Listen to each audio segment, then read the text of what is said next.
Vladimir Poutine et Félix Tshisekedi ont-ils vraiment signé un accord de coopération militaire?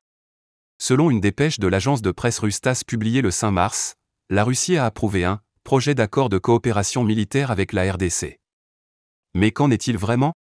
C'est l'agence de presse russe TASS qui l'annonce. Conformément à l'article 11 de la loi fédérale sur les accords internationaux de la Russie, le gouvernement approuve le projet d'accord de coopération militaire avec la République démocratique du Congo, qui a été soumis par le ministère russe de la Défense en coordination avec le ministère russe des Affaires étrangères et d'autres organes exécutifs fédéraux concernés. Malaise à Kinshasa. L'accord en question prévoirait l'organisation d'exercices conjoints, la participation à des exercices et leur suivi à l'invitation des organismes compétents, des visites de navires et d'avions de guerre à l'invitation ou à la demande, la formation des militaires et d'autres formes de coopération. À Kinshasa, l'annonce a provoqué un certain malaise, jusque dans les cercles du pouvoir. Si certains proches de Félix Tshisekedi et d'influents généraux poussent depuis des mois pour un rapprochement avec la Russie, la RDC demeure un allié stratégique des États-Unis. Sollicité, une source gouvernementale qui suit ce dossier affirme d'ailleurs que, à ce stade, il n'y a eu aucune négociation. Selon cette source, il s'agirait en l'état d'un projet d'accord rédigé uniquement par la partie russe. Pas de confirmation. L'information a pourtant été reprise par la radio-télévision publique nationale congolaise, RTNC. Le fait que le gouvernement russe ait approuvé ce projet d'accord de coopération militaire est, sans doute, un ouf de soulagement, pour bon nombre des Congolais qui lançaient des appels du pied aux autorités congolaises les invitant à coopérer avec la Russie en vue de venir à bout de l'agression rwandaise sous couvert du groupe terroriste M23, peut-on lire sur son site. Contacté par Jeune Afrique, ni le porte-parole du gouvernement congolais ni l'ambassade de Russie en RDC n'ont répondu à nos sollicitations. Cette dernière, citée par l'agence congolaise de presse, ACP, a toutefois précisé que ce projet, présenté comme une extension logique d'un partenariat conclu en 1999 pour la formation des cadres de l'armée, ouvrait la voie au lancement des négociations qui peuvent aboutir à la signature d'un accord. La convention de coopération militaire et technique signée en 1999 par le président Laurent-Désiré Kabila n'a jamais réellement été appliquée. 2 ans après sa signature, le MZ était assassiné. Succédant à son père, Joseph Kabila s'était rapproché des Occidentaux, mettant cette convention de côté.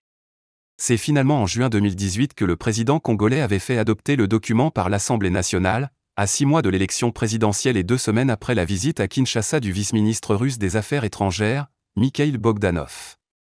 L'accord prévoyait la livraison par la Russie d'armements, de matériel de guerre et autres équipements spécifiques, des missions de conseil, ou encore la formation de spécialistes militaires dans les écoles russes. La Russie est un partenaire. Depuis son arrivée au pouvoir en janvier 2019, Félix Tshisekedi s'est montré lui aussi très mesuré vis-à-vis de Moscou, privilégiant une diplomatie résolument pro-occidentale. La Russie est un partenaire. Cependant, la Russie n'a pas l'habitude de faire beaucoup de commerce en Afrique. Ce n'est pas seulement le cas en RDC. Souvent, il s'agit de coopération militaire, mais nous avons déjà suffisamment d'alliés dans ce domaine.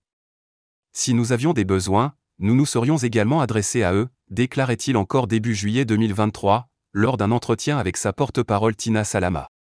Quelques semaines plus tard, le chef de l'État congolais avait annulé à la dernière minute sa participation au 2e sommet Russie-Afrique, organisé à Saint-Pétersbourg les 27 et 28 juillet.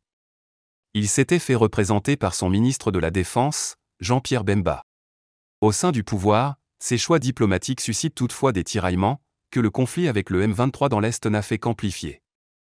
Accusés d'être soutenus par le voisin rwandais, les rebelles sont désormais postés aux alentours de Sake, dernier verrou sur la route de Goma. L'armée congolaise et ses alliés peinent à remporter des succès sur le terrain et, dans ce contexte, les critiques visant les pays occidentaux, accusés par Kinshasa d'être trop complaisants à l'égard de Kigali, se sont multipliées. Mi-février, des manifestations ont éclaté à Kinshasa contre des chancelleries occidentales et la mission onusienne. Ce message, les Occidentaux devraient l'entendre maintenant. La menace d'un renversement d'alliance, agitée par certaines franges au sein du pouvoir congolais n'est pas nouvelle. Au sein du pouvoir, il y a une tendance qui veut ce rapprochement avec Moscou. Pour le moment, le chef privilégie l'axe occidental. Mais il ne faudrait pas qu'il y soit contraint par nécessité et non par choix. Ce message, les Occidentaux devraient l'entendre maintenant, pas dans un an, explique un collaborateur de Tshisekedi. Cette tendance existe depuis plusieurs mois. Un an avant le déplacement de Bemba en Russie, son prédécesseur Gilbert Kabanda Kurangassi était lui rendu pour participer à la 10e conférence sur la sécurité internationale. En marge de cette rencontre, il avait notamment rencontré le vice-ministre de la Défense, Alexander Fomin, et tenu des propos loin d'être anodins. La Fédération de Russie, en bonne amie, s'est toujours abstenue de nous faire des chantages, des blâmes ou des sanctions subjectives, avait-il lancé. Ces déclarations et ce déplacement étaient intervenus alors que la Russie tentait de profiter de la résurgence du M23 dans l'est de la RDC pour avancer ses pions en terre congolaise, notamment en se positionnant comme un potentiel fournisseur d'armement. En juin 2022, une nouvelle résolution des Nations Unies portant sur la prorogation du régime d'embargo sur les armes avait provoqué l'ire de Kinshasa. Des manifestations hostiles avaient ensuite ciblé la MONUSCO, avant que l'embargo ne soit finalement levé en novembre de la même année. Entre-temps, l'ambassade russe en RDC avait révélé, fin octobre, que la Fédération de Russie avait effectué une livraison gratuite d'armes et de munitions à l'armée congolaise en 2021, d'un volume de plus de 160 tonnes. L'ombre de Wagner ? À Kinshasa, un homme était alors particulièrement actif, Viktor Tokmakov, le chargé d'affaires de l'ambassade russe en RDC. Ce diplomate francophone s'était entretenu avec le ministre des Affaires étrangères, Christophe Lutindula, et celui qui officiait encore en tant que patron du mécanisme national de suivi de l'accord d'Addis Abeba, Claude Ibalanki.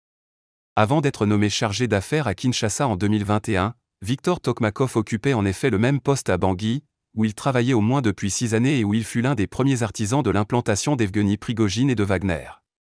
Sa présence en RDC avait relancé les rumeurs de l'arrivée du groupe de mercenaires russes dans l'est du pays. Si les autorités congolaises font appel depuis la fin de l'année 2022 à une société de sécurité privée pour former certaines unités de son armée, ces formateurs ne sont pas russes mais roumains et dirigés par un ancien de la Légion étrangère, Horaciu Potra. Viktor Tokmakov est néanmoins toujours en poste à l'ambassade de Russie en RDC, dont il est premier secrétaire chargé des questions politiques.